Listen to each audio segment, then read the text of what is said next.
할렐루야, 좋은 아침입니다. 오늘은 2월 23일 화요일입니다. 비록 영상이지만 이렇게 함께 말씀 묵상을 통한 교제 그리고 은혜를 나눌 수 있어서 너무 감사합니다. 오늘도 여러분들의 삶 가운데 하나님의 은혜와 또 함께 하심이 도우심이 충만하시기를 기도하겠습니다. 자, 오늘 본문 말씀 우리 먼저 함께 보시겠습니다. 마태복음 16장 13절부터 28절까지 말씀 제가 봉독해 드리겠습니다. 예수께서 빌립보 가이사랴 지방에 이르러 제자들에게 물어 이르시되 사람들이 인자를 누구라 하느냐? 이르되 더러는 세례 요한, 더러는 엘리야, 어떤 이는 예레미야나 선지자 중에 하나라 하나이다. 이르시되 너희는 나를 누구라 하느냐? 시몬 베드로가 대답하여 이르되 주는 그리스도시요 살아계신 하나님의 아들이시니이다. 예수께서 대답하여 이르시되 바요나 시몬아 내가 복이 있도다. 이를 내게 알게 한 이는 혈육이 아니요 하늘에 계신 내 아버지시니라. 또 내가 내게 이르노니 너는 베드로라. 내가 이 반석 위에 내 교회를 세우리니 음부의 권세가 이기지 못하리라. 내가 천국 열쇠를 내게 주리니 내가 땅에서 무엇이든지 매면 하늘에서도 매일 것이요 내가 땅에서 무엇이든지 풀면 하늘에서도 풀리리라 하시고 이에 제자들에게 경고하사 자기가 그리스도인 것을 아무에게도 이르지 말라 하시니라. 이때로부터 예수 그리스도께서 자기가 예루살렘에 올라가 장로들과 대제사장들과 서기관들에게 많은 고난을 받고 죽임을 당하고 제3일에 살아나야 할 것을 제자들에게 비로소 나타내시니 베드로가 예수를 붙들고 항변하여 이르되 주여 그리 마옵소서. 이 일이 결코 주께 미치지 아니하리이다. 예수께서 돌이키시며 베드로에게 이르시되 사탄아 내 뒤로 물러가라. 너는 나를 넘어지게 하는 자로다. 내가 하나님의 일을 생각하지 아니하고 도리어 사람의 일을 생각하는도다 하시고 이에 예수께서 제자들에게 이르시되 누구든지 나를 따라오려거든 자기를 부인하고 자기 십자가를 지고 나를 따를 것이니라. 누구든지 제 목숨을 구원하고자 하면 잃을 것이요 누구든지 나를 위하여 제 목숨을 잃으면 찾으리라. 사람이 만일 온 천하를 얻고도 제 목숨을 잃으면 무엇이 유익하리요? 사람이 무엇을 주고 제 목숨과 바꾸겠느냐? 인자가 아버지의 영광으로 그 천사들과 함께 오리니 그때에 각 사람이 행한 대로 갚으리라. 진실로 너희에게 이르노니 여기 서 있는 사람 중에 죽기 전에 인자가 그 왕권을 가지고 오는 것을 볼 자들도 있느니라. 아멘. 아멘.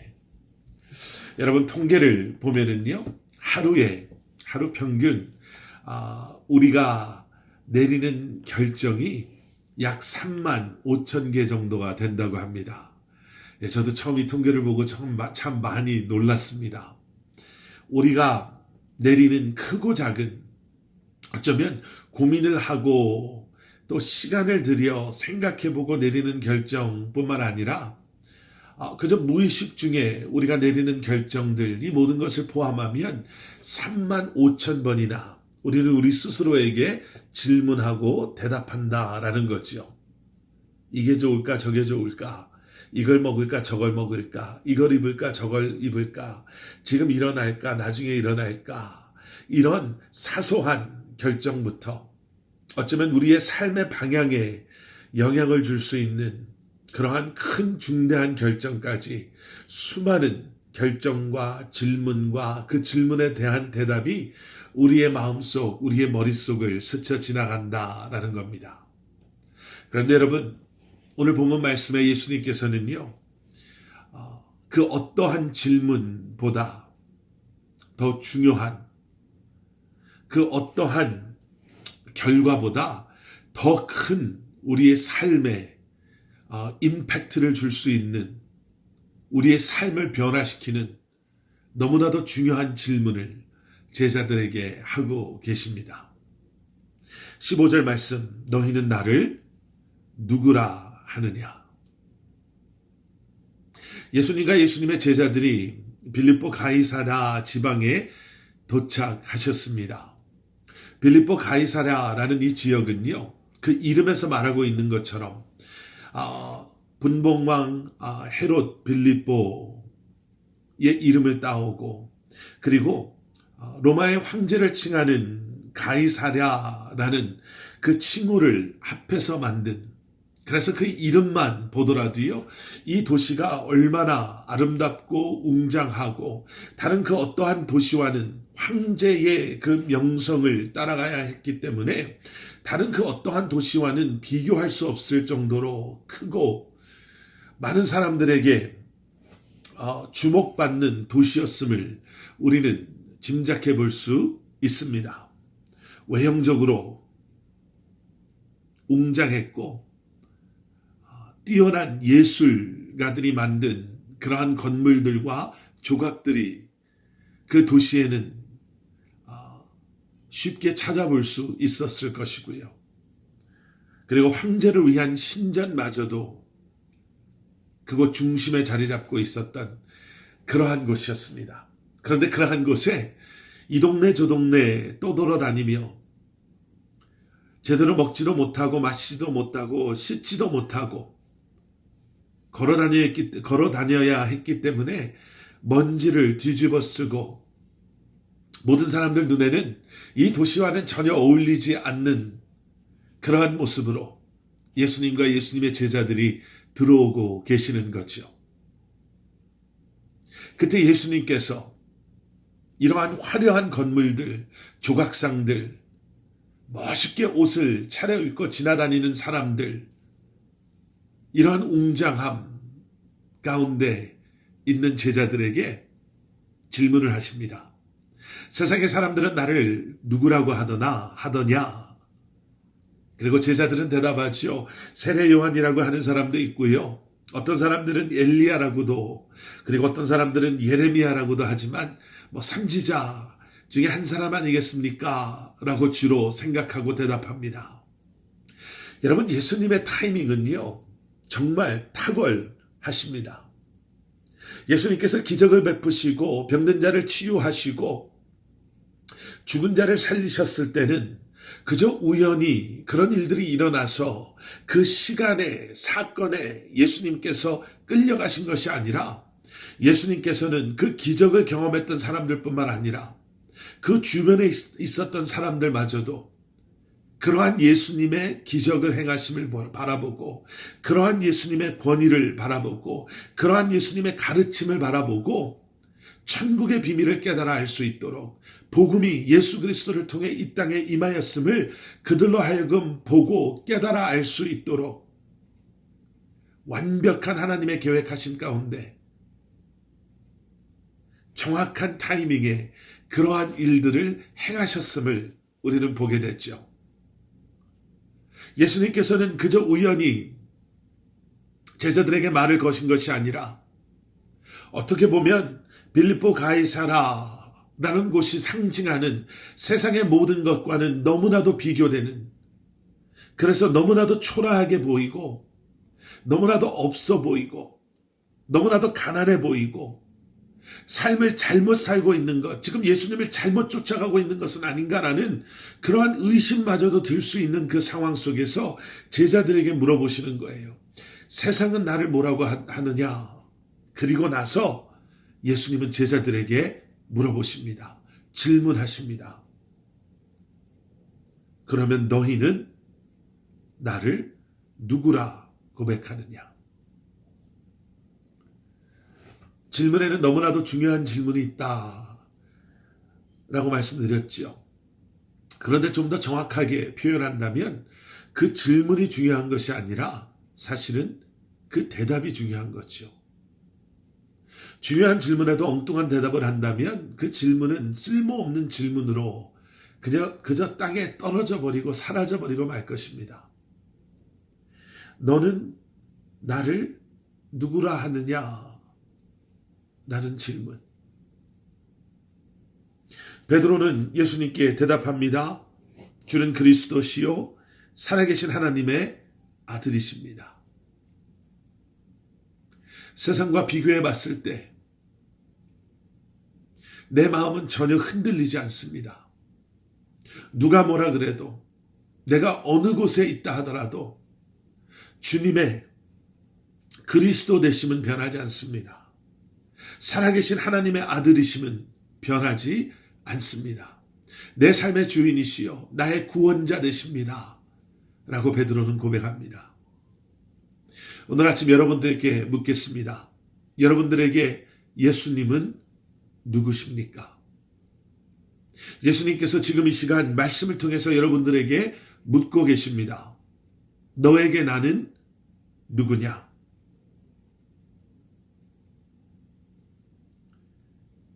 베드로의 고백처럼 주저하지 않으시고 주님은 그리스도요, 그리스도시요, 살아계신 하나님의 아들이십니다.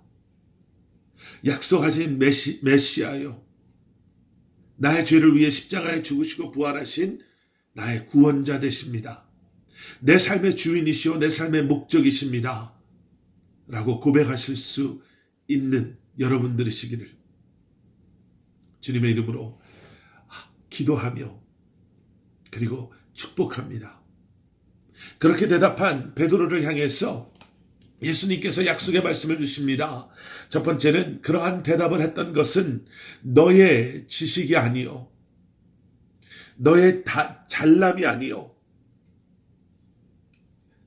그렇게 고백하게 하신 것은 하늘에 계신 내 아버지 주님의 은혜로 말미암아 그렇게 고백할 수 있었음을 알게 하시고 그 고백할 수 있었던 것이 진정한 축복임을 알게 하십니다.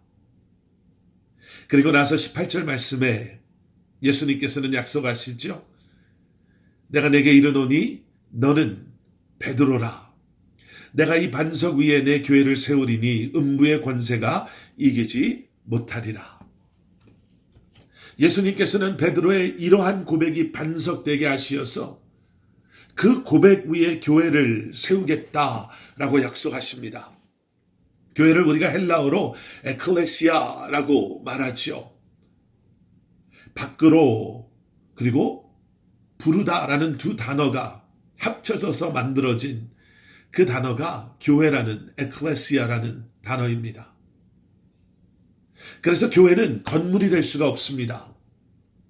왜냐하면 교회는 이러한 베드로의 고백과 같은 고백을 가지고 살아가는 우리를 세상으로부터 불러내셔서 우리로 하여금 그 교회되게 하신 예수 그리스도의 계획하심을 우리는 말씀을 통해 볼 수 있기 때문에 교회는 그러한 고백을 고백하는 그러한 하나님의 사람들의 모임, 공동체요. 그러한 고백이 있는 곳이 교회가 되는 줄 믿습니다. 건물, 어떠한 프로그램은 그래서 이러한 공동체, 이러한 그리스도인들을 위해서 존재하는 것이지 결코 우리가 건물을 위해서 어떠한 프로그램을 위해서 사역을 위해서 존재해서는 안 될 것입니다. 건물을 자랑하는 것, 그 건물의 웅장함을 자랑하는 것, 그 사역의 프로그램의 다양함을 그리고 화려함을 자랑하는 것은 어쩌면 빌립보 가이사랴 지방의 그 도시에 살았던 사람들이 자신의 자랑을 그러한 건물, 그러한 웅장함, 그러한 아름다운 자신의 모습 삼았던 것과 어쩌면 다르지 않다라는 것을 우리는 보게 됐죠. 그래서 여러분, 교회를 얼마나 빠지지 않고 다니는가가 중요한 것이 아니라 과연 우리는 교회된 삶을 살아가는가, 우리가 그 질문을 우리에게 해야 할 것입니다.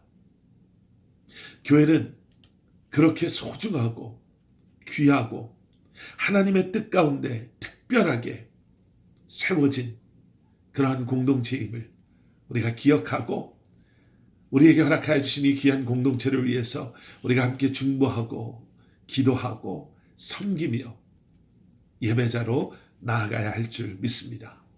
자, 예수님께서 이렇게 말씀하신 뒤에요, 고난에 대해서 말씀하십니다.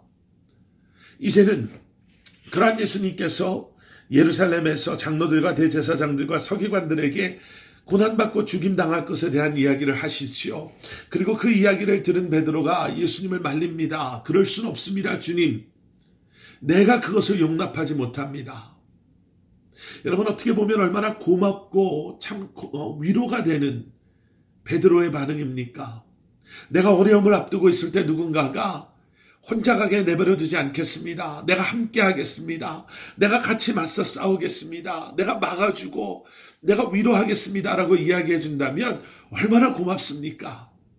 그런데 예수님은 그런 베드로를 책망하십니다. 아니요, 책망을 뛰어넘는, 어떻게 이렇게 심하게 말씀하실까라는 생각이 들 정도로 베드로에게 이렇게 말씀하시죠. 사탄아, 내 뒤로 물러가라. 너는 나를 넘어지게 하는 자로다. 베드로는 나름 자기의 그러한 주님을 향한 마음을 가지고 그렇게 돼서는 안 됩니다 라고 말하는 것 같은데 왜 예수님께서는 이렇게까지 말씀하시나? 그 이유가 뒤에 있습니다. 23절 뒷부분. 내가 하나님의 일을 생각하지 아니하고 도리어 사람의 일을 생각하는 도다. 여러분, 하나님의 일이 있고 인간의 일이 있습니다.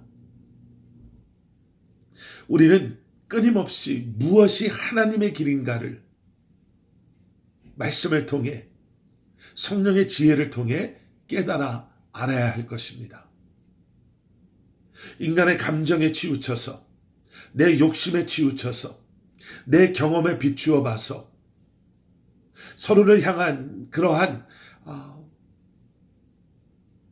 연민 아니면 불쌍히 여기는 그 마음이 나쁜 것은 아니지만 그러한 마음 때문에 우리가 성령님의 일하심을 보지 못한다면 하나님의 일을 우리가 알지 못한다면 그것은 분명히 하나님의 일을 넘어지게 하는 거스르는 그러한 잘못된 행동일 것입니다. 분별하십시오. 오늘도 분별해 나아가십시오. 과연 주님께서 원하시는 일은 무엇인지, 주님께서 기뻐하실 일은 무엇인지, 하나님의 일은 무엇인지, 그리고 그러한 하나님의 일을 깨달아 안다면 믿음 안에 순종하는 마음으로 성령님을 앞서가지 아니하는, 하나님의 길을 방해하지 아니하는 그러한 온전한 마음으로 주님 앞에 드려지는 삶을 살아가시기를 주님의 이름으로 부탁드리고 그리고 축원합니다. 우리 함께 기도하시겠습니다. 사랑의 아버지 하나님, 감사합니다. 늘 주님을 바라보게 하시고 주님의 음성에 귀 기울이게 하시며 주님은 나의 구주시오 그리스도시오 살아계신 하나님의 아들이십니다 라고 고백하며 그 고백에 합당한 삶을 살아가는 하나님의 길을 하나님의 계획하심에 순종하며 나아가는 저희 한 사람 한 사람 되게 하여 주시옵소서. 감사드리오며 예수님의 이름으로 기도드렸사옵나이다. 아멘.